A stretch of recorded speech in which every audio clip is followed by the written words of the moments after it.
बिहार में voter revision को लेकर सियासी घमासान। संसद भवन परिसर में विपक्षी सांसदों ने प्रोटेस्ट किया। काली पट्टी बांधकर संसद पहुंचे विपक्षी सांसद। संसद के मकर द्वार पर विपक्षी सांसदों की नारेबाजी।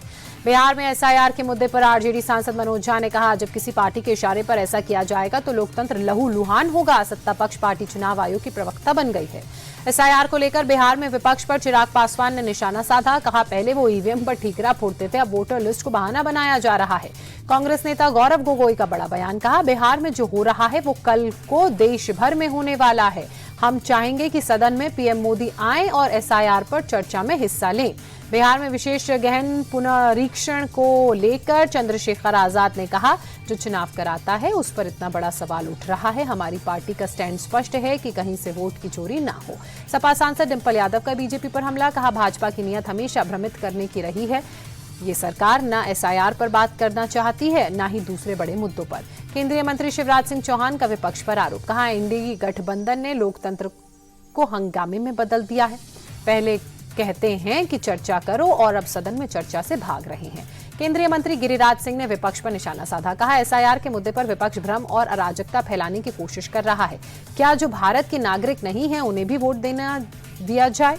बिहार में जारी एसआईआर के मुद्दे पर जेडीयू सांसद संजय कुमार झा का बयान। जो यहां का नागरिक नहीं है वो मतदाता कैसे बना?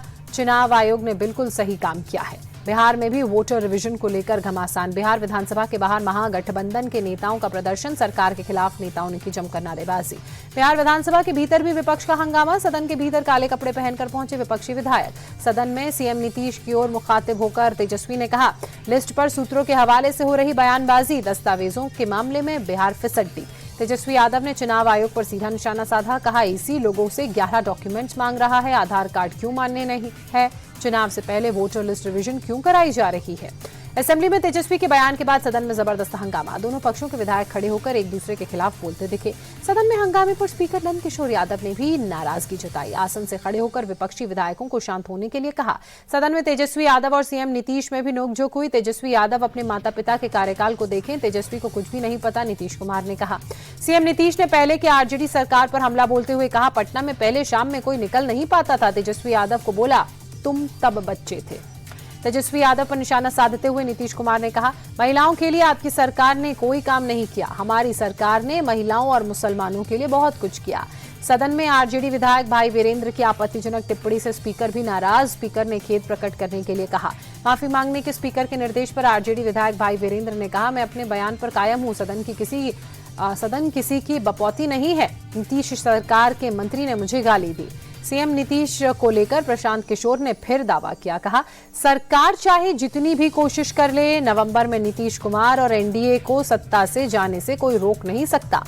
ट्रंप के सीजफायर वाले बयान पर राहुल गांधी ने कहा, ट्रंप ने 25वीं बार अपनी बात दोहराई। ट्रंप के दावों पर मोदी जी ने जवाब नहीं दिया। राहुल गांधी ने सवाल किया, सीजफायर कराने वाले आखिर ट्रंप कौन है? पीएम मोदी किस मुद्दे पर बात करेंगे और बाकी मुद्दों पर क्यों नहीं बोलते? उपराष्ट्रपति चुनाव के लिए चुनाव आयोग ने प्रक्रिया शुरू की। तैयारियों के बाद तारीखों का ऐलान करेगा आयोग।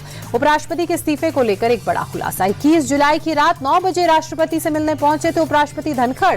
बिना सूचना या जानकारी दिए राष्ट्रपति भवन पहुंचे थे। उपराष्ट्रपति के अचानक पहुंचने पर हड़कंप मच गया था।